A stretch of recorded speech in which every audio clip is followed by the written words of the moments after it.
And that has led to the infamous photo of my genuine reaction of just miserableness that will echo into eternity that I think is hanging in your house.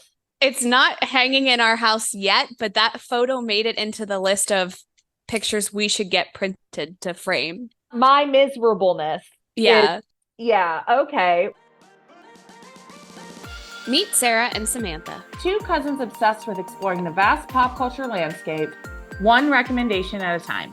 In each episode, one clueless cousin shares real-time reactions as they navigate the twists and turns of a pop culture topic selected by the other. From travel to movies, Little Debbie's to trashy novels. Get ready to eavesdrop on the candid reactions and dynamic conversations you can only have with family.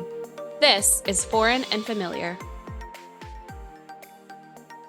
Welcome to Foreign and Familiar. Hi, Sarah. How are you? Hey, I'm good, Sam. How are you? I feel so accomplished this morning. Yeah? Yes.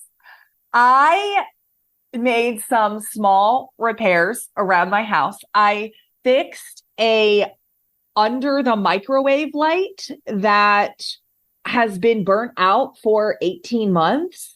That's impressive. So I'm just really excited about that. I feel very accomplished. And then also it just made me think that I should start dating people that work at Home Depot. There you go.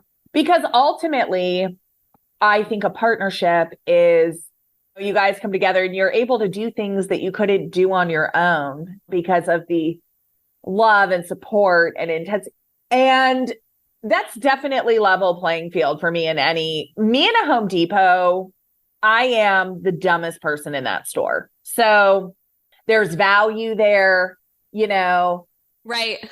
I feel like I would have never changed the microwave bulb and or those things if those gentlemen did not help me earlier today. Oh, yeah, of course. Ever. I don't twirl my hair around my finger and act stupid. I think I just naturally act stupid in the way that I describe things. And you know this as we're going through some recommendations and I'm trying to describe what it is. It's comical and downright ridiculous. So I think that's what I'm going to put in any of my dating bios is if you work at Home Depot, you are automatically advanced into the next round. Because I know that you are going to make me better as a person and bring, quite frankly, a lot to the relationship because it's stressful. Everything's going to be fixed and working. I know, like as Stanzi says, feminism, women's rights, we can do everything we want to do. Yeah. But I am so happy that I figured out this light bulb and this microwave thing. And I know we want to talk Little Debbie. I do have a Little Debbie maybe for a future that we can talk about. But talking about, I went to the grocery store and I love a cookie cake. Do you love cookie cakes? Oh, yeah, absolutely. They're so good. A grocery store cookie cake with just the right amount of icing. It's like I love those. What's interesting, Sarah, is there were so many back to school cookie cakes. It made me think about you. So this one says, back to school, work hard and be kind. Amazing things will happen. Aw, I love that. And the guy checking me out at the grocery store, like the actual checker. The cashier. The cashier, yes. The cashier. That is so nice. Like, what a nice thing for your kids and blah, blah, blah, blah. Meanwhile, like, it's for me. It's a Saturday, and I just think that you probably are going to. I'm trying to take the back to school ones off your hands. It's a Saturday. Like, it's back to school's over. We went to, so I guess Sam's Club has like double layer cookie cake. So it's like a layer of cookie, and then it's like a full layer of icing, and then another cookie on top, and then some light decorations. And they're from Sam's Club, so they're extra huge, right? So we've bought those before just for the two of us for no occasion, just because we wanted a cookie cake. It doesn't last long. If someone would have asked me before this podcast if I had a sweet tooth, I would say no. But the amount of conversations that we are having on what our sweet snack is before we get into the topic makes me just feel like I don't even know myself or judge myself accurately. So you would say now that you have a sweet tooth?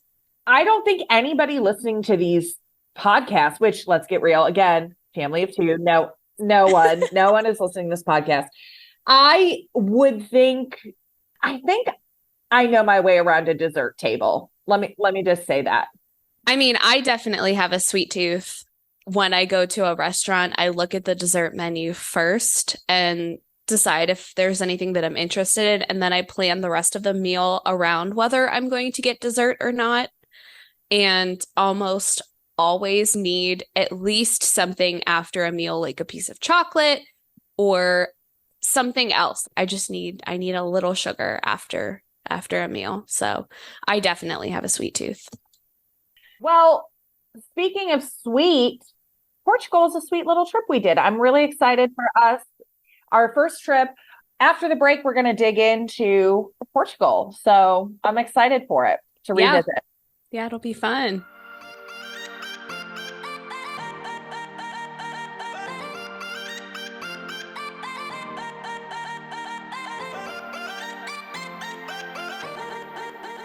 So we are back. We are digging into our trip to Portugal, which was for your birthday. Yes, I wanted to go somewhere quick for my birthday. By quick trip, too, you mean a quick international trip? It was a birthday celebrations, a long weekend, yes. And I know that we are fortunate and blessed to have traveled quite a bit and are comfortable with trips over to Europe. So yes, we went for 4 days. I think we got in like mid-morning on a Thursday or early afternoon on Thursday, and we left Monday morning. Mm-hmm. Now, since this is our first travel episode, let's just kind of explain that typically we do one of us is foreign and one of us is familiar. But as far as travel goes, we were both foreign to Portugal. We had never been there before, but now we're familiar because the trip is over. We've experienced it. So we're going to be kind of just sharing our itinerary, what we thought, things we would recommend, things we would absolutely never recommend to anybody. And we'll get to that later. But Sam, why did you pick Portugal for your birthday trip? I had Portugal on my list for a little bit. I had seen a couple different areas.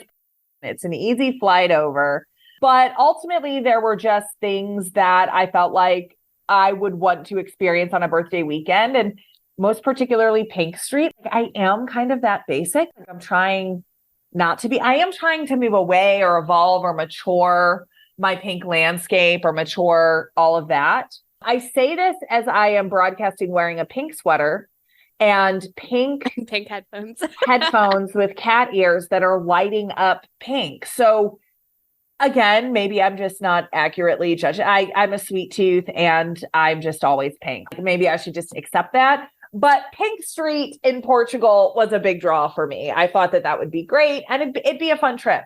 I invited you guys because we had been hanging out and having fun over the past couple years, visiting in Chicago and Pittsburgh. And you guys are experienced travelers. And I love traveling with experienced travelers, people that, are curious and want to go. We're in a situation where we're fortunate enough to be able to travel. And that's really kind of continued to spark a curiosity. So I think in the back of our mind, or my mind, maybe, even though I don't know that this was vocalized at the time, it was, this would be a really good test run to see. It's a long weekend. It's a Thursday. We're flying out at the butt crack on Monday morning. It's my birthday. And it's a good way to see how we would travel together as a unit, I thought. And it obviously worked out because we just spent a lot of time in Japan together. It worked out. My key takeaway on Portugal is it was just easy and the people were very nice. I would agree with that. I would say that Portugal is very relaxed and it's easy to get around. It's easy to find things to do. Now, typically when we travel, we don't plan out every hour of every day. We're very relaxed.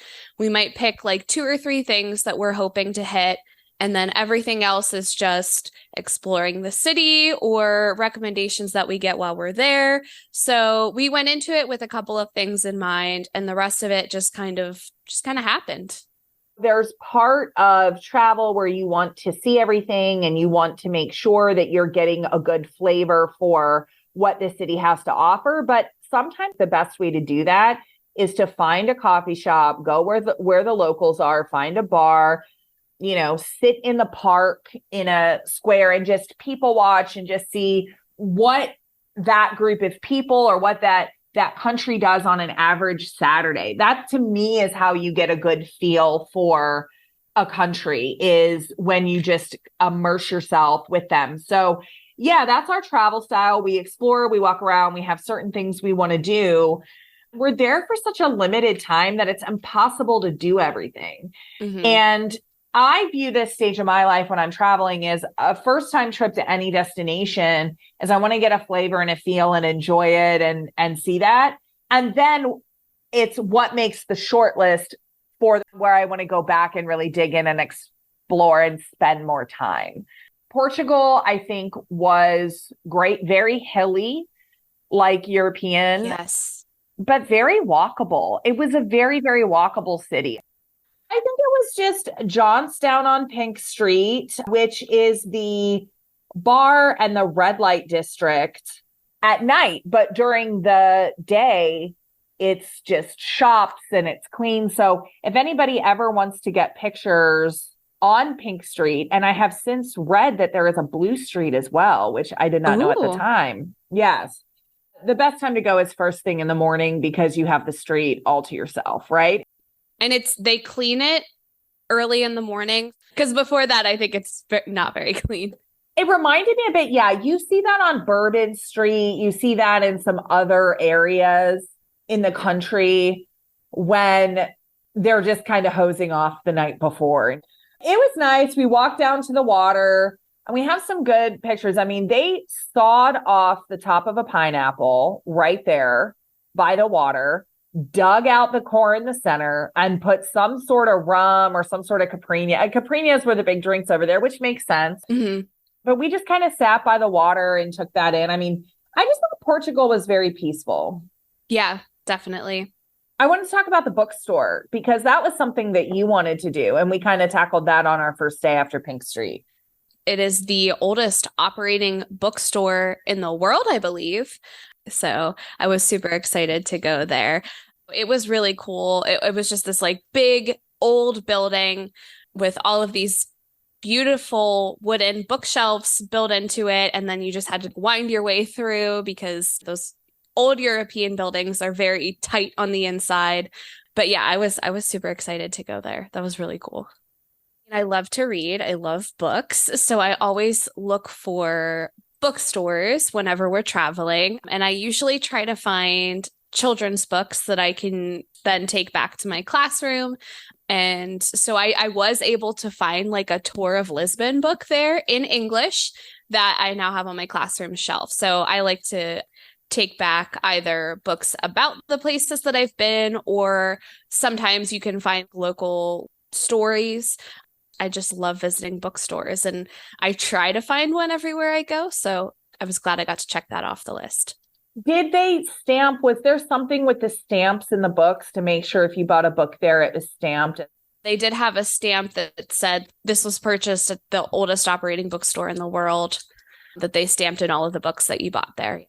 I think that that's one thing that's so interesting about Europe or anywhere that you travel, right? Is you don't realize that the U.S. was established in 1776. Right. Which feels in our minds so long ago, but really let's call it 250 years ago. And if we're thinking in generations of people, which not to say that every generation has lived 70 years, I think we know better than that, but really that's like 4 generations, right? That our country's been here. And when you travel, you see how established things are, like centuries before our country was even formed. Exactly. Buildings that are older than our entire country. It's called Livraria Bertrand, which is what you talked about, Bertrand Books. It is the oldest bookstore in operation, and it started operating in 1732. It's crazy. So to like draw that line to what we were saying, America was founded in 1776, 44 years after this bookstore was up and running. Insanity. Definitely worth visiting if you are planning a trip to Lisbon. You kind of went ham, as you should have. You looked at all the sections. I, quite frankly, I think sat in the corner and was just people watching or looking at a couple things. Yeah. And it was nice. And I'm glad that we went there and looked at that. But yeah, when you look at the age of things, and, you know, we just don't have that here. Again, I mean, things are different. I'm not saying better or worse or anything like that, but it was really cool. I was glad that we did that because, again, that probably would not have been something that we did or right. that I would have picked for us to do. Yeah. Right. So another benefit of traveling with other people is you get to experience things that you normally wouldn't choose for yourself. For sure. And just being open to do that and be about that. Yeah. And well, let's throw it to break and maybe just talk quickly about some of the other things we did before we kind of get into some of the lowlights of the trip. And lowlights are all relative, I think. But Right. They were low for us, though. But we'll hit some more highlights before we get to that. Yep. All right. But we'll catch you after the break.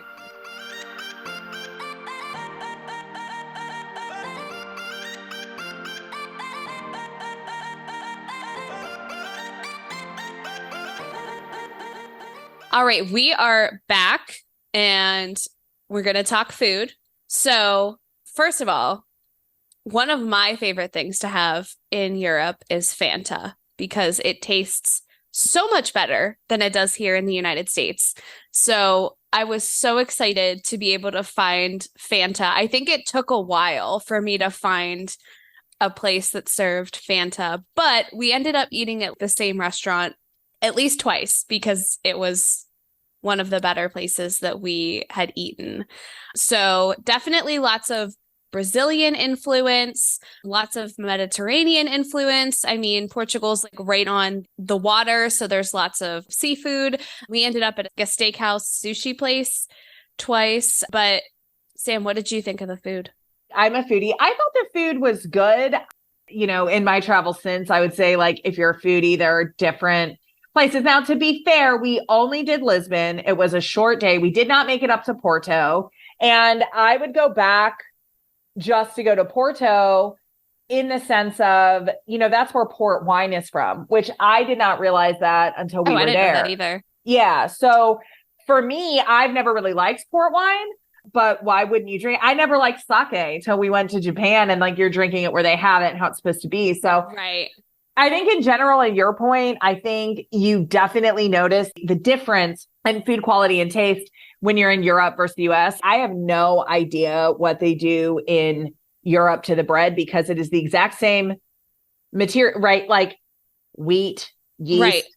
salt, whatever. And it is so delicious over there. And then here it's like, I could take or leave a piece of bread. Right, exactly. So I would say to your point, I really enjoyed the Brazilian influence. Okay, so I don't know who's in. This is probably where we're a little bit ignorant on like who's influencing who, I think. But, you know, the steaks, picanha, like there was a lot of picanha steak over there. Mm-hmm. There were the caipirinha drinks. There was chimichurri. So I think that was enjoyable to get some of I know you love a good Brazilian steakhouse. Oh, yeah. I was going to say I was thrilled to find like the little Brazilian bread with the cheese inside of it. I don't remember what it's called, but those are delicious. And I think the last day we were there, we ate at a restaurant that had them and I could have eaten like 4 baskets of them by myself. They're so good. And they have them here at like Brazilian steakhouses, but oh, yeah, again, just better. I would say, I think that when we would go back or if we would go back, we could definitely do the food better. I think. Yeah. I thought the food was okay, but I also don't know that we had done our due diligence to really make sure that we were hitting all of the food items. Right. I think then we did a day trip out to Sintra, which is like an old castle. Like, to me at that time, I had been watching The Witcher. Have you ever seen The Witcher? Oh yeah, I haven't watched the new season yet, so. And I will not watch the new season because it's going to switch to Liam after this season. After, okay. I didn't think he switched yet. Listen, he is Geralt. I mean, we're talking about Henry here. I mean, I just can't. And, I actually think I read that the viewership is down on this season because people have the same mindset of I'm just going to watch another season and then just have them switch over to Liam. Right. Hemsworth. I'm not looking forward to it. But anyway, Sintra was cool because I was running around going, Siri from Sintra, Siri from Sintra.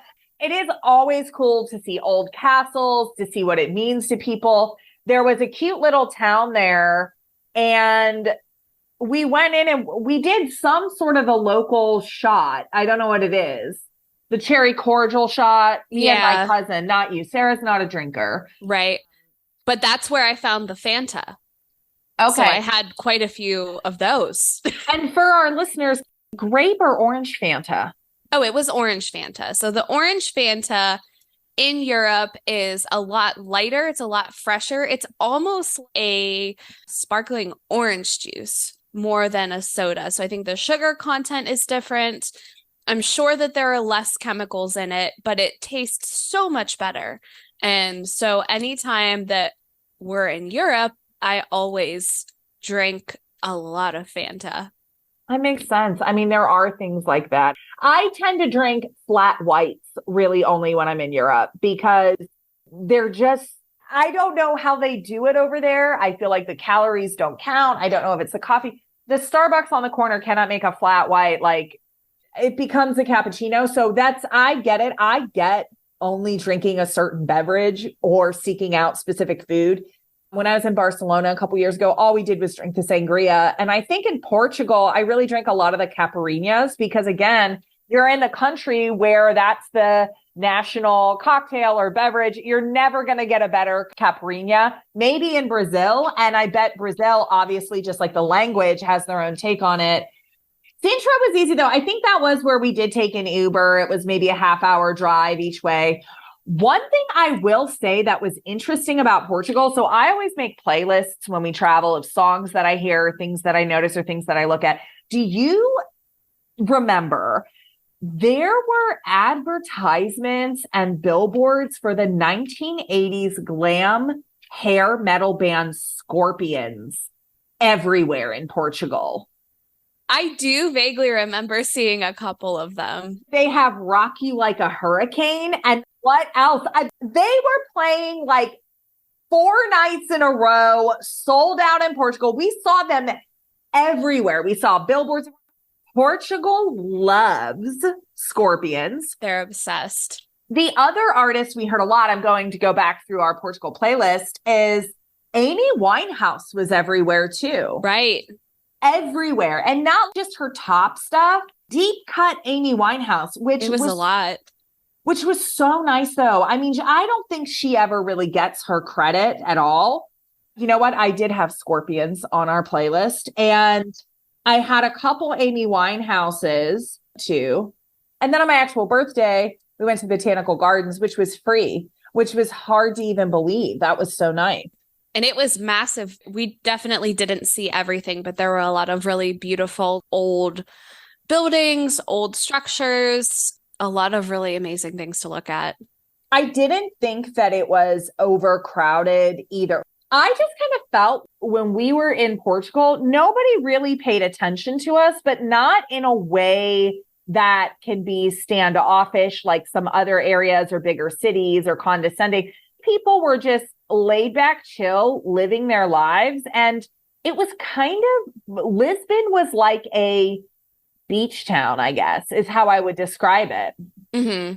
Yeah, that's a good way to describe it. That was just a really chill trip until it wasn't. And we had 2 things that just were not there. Yeah, so we should probably take a break and then we'll relive my trauma. I have to mentally go to a place where I can be. You know what, though? As we're talking about these things, Sarah, I think, again, maybe this is the episode of realizing I don't judge myself accurately. I had some low points in Japan too, so maybe I just don't see myself accurately. Maybe there's a habits that are forming as we're talking about it. maybe, I don't know, but we'll come back after a break and talk about the tourist trap that was Cafe Luso.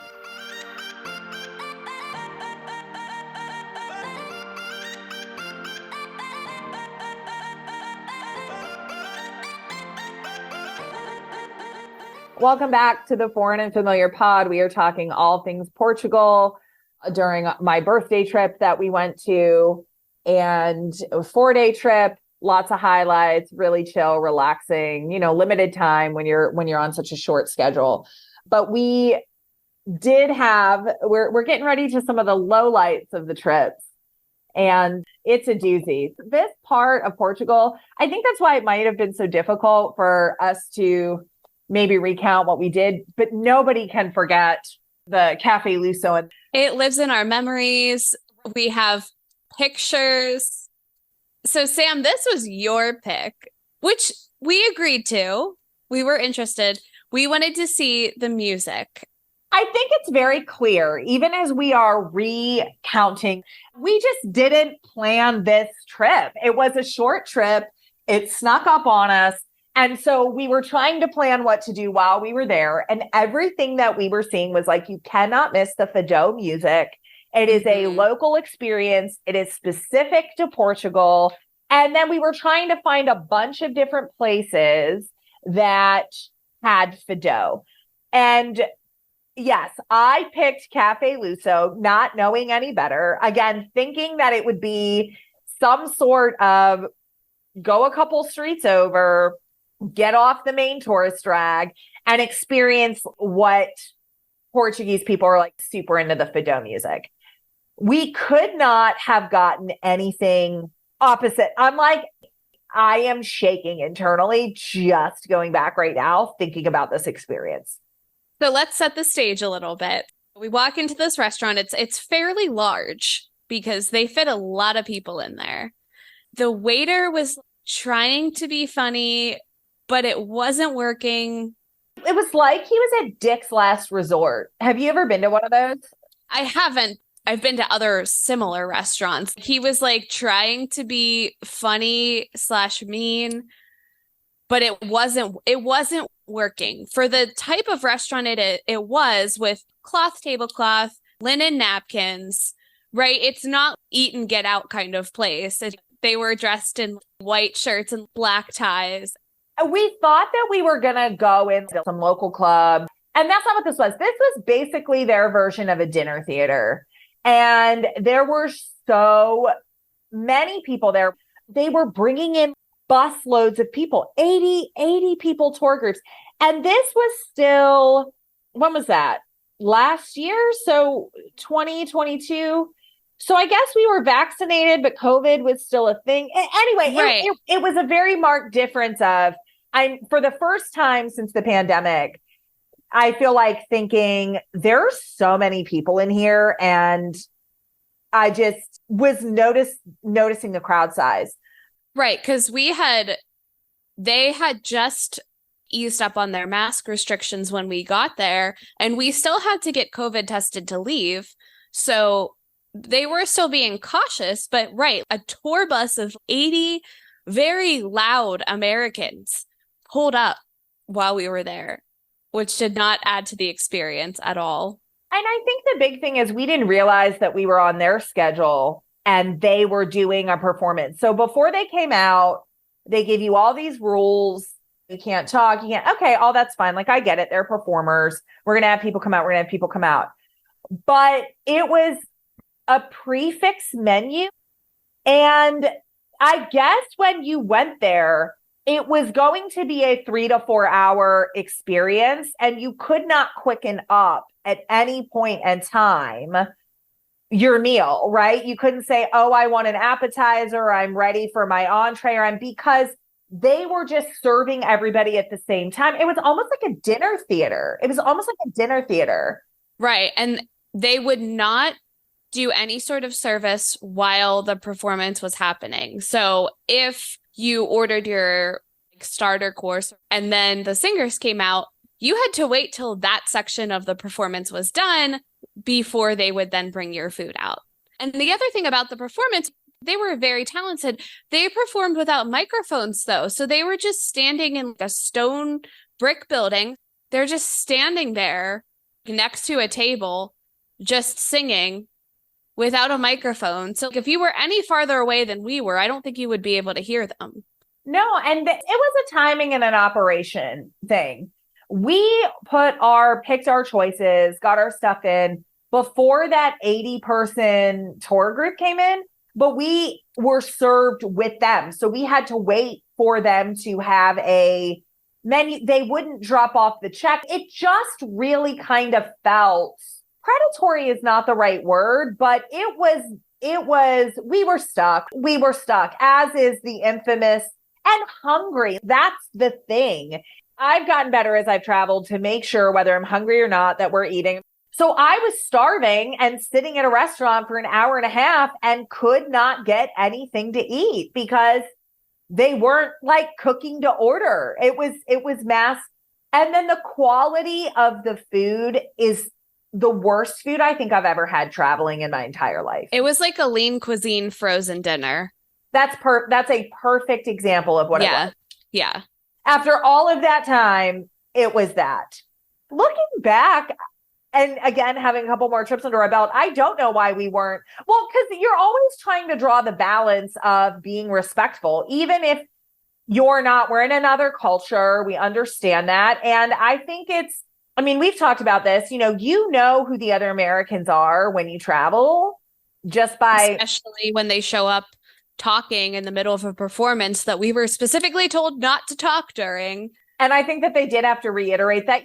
So I think we probably always err on the side of trying to be respectful of the culture. But at some point, I think that paired with the waiter that was being really, he was really pressuring you to buy alcohol and all that. And I think at one point we said, she doesn't drink or she's not drinking. And he still wouldn't let it go. And then the table next to us, I think they ordered, he gave them a much more expensive bottle and they didn't find out until they got the check and were very upset about it, rightfully so. Those were those three guys that were from the US. And then so at least we found friends that were peeping suffering what was going along with on. us. Yeah.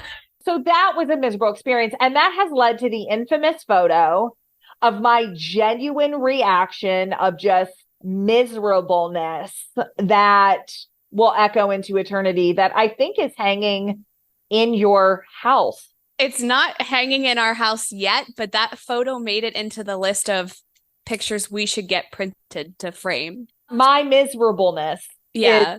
Yeah. Okay. Well, for listeners, there were two key parts that stick out. As we were sitting there starving, I think, Sam, at one point you said, "I'm so hungry I could eat my own hand." Which was true. It was true. Yes. And then the photo that she's talking about, which maybe she'll put on. We'll put it on the Instagram. We will. It was either shortly before or after saying, "I hate it here." Listen, at some point the switch just flipped and I just was vocalizing it because I think we were slowly still having conversations, maybe being like, oh, it's a little bit for the food. Oh, it's a little bit. And then we'd go to conversation and be like, oh, that waiter's a little weird. Then we'd be going back to conversation. Did they just bring 80 people in here? Okay. Then the food comes, oh, is this a lean cuisine? Like, what is this? And then all of a sudden it was just someone had to vocalize, I hate it here. I hated it there. And there was nothing we can do. We couldn't get the waiter's attention. We couldn't speed up the check. We eventually, I think, found a moment to break and just said, we need the check now. We're going to leave. I couldn't be there one more second. So I don't know. And again, the Fado music, cool. The performers were amazing. I have people that go into Lisbon or go to Portugal and I'm like, skip the whole thing, because my understanding is that most of the places are probably set up like that because they know it's just a tourist trap. That's all it was. It's just a tourist trap. Exactly. There's nothing. And I just have not been in a tourist trap in a really long time. Right. I'm not saying I don't do basic things when I travel. I'm not saying I'm always off the beaten path, but like a tourist trap where you're like, this is overpriced. This is a ripoff. I should be smarter than this to end up in this situation with how much I travel. That's the one. So when they dropped the check off, I was so angry. And I remember I turned to you guys and I say, as the eldest cousin, it is my fiduciary responsibility to pick up this check. That's right. You did say that. It was an expensive meal, which I think made it so much more difficult. And to you guys' credit, which I wouldn't blame, you guys were like, okay, because again, we were all miserable. I picked it. And I remember, I think before we left, my cousin, your husband, was like, I could take or leave doing this. And I said, we should do it. We should do it. So there have been, I'm not saying I never have buyer's remorse. To this day, there is nothing that was a more painful payoff on my card when the time came due than that meal and or experience. I was miserable. Oh yeah. It was a very expensive lean cuisine dinner. I remember thinking, I'll Venmo you. I just need to get out of here. So I put it on your card. I am totally fine with either paying for the whole thing or splitting it later, but I just want out of this room. Yeah, I don't want there to be any confusion. It was a shell of the experience that I thought we were going to get. That was designed for American tourists. That was a tourist trap. That was a terrible thing to relive. I think we need to go to a break before we close out. Some final thoughts so I can get all of that out of your mind. So I can shudder over here in peace. So we'll be right back. We'll be back.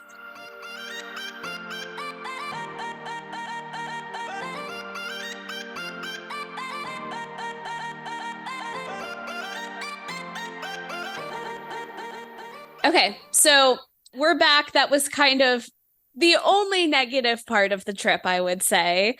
So without reliving that experience for a second time today, Sam, final thoughts on Portugal. I thought Portugal was a great, fun, laid back place to go. And it was just really chill, right? For the length of time that we were going, for what we could do. Again, I probably would have wanted to check out Porto as well. And I hear people that go to Portugal, they say Porto they like so much more than Lisbon. We really kind of only had 3 full days. But I think it was really easy. How I kind of judge a place, it's relaxing. It was just it was very relaxed. How about you? What were your thoughts? I think whenever we travel somewhere, we try to learn at least enough of the language to get by. I think all we could say was thank you and no thank you whenever we went there in Portuguese.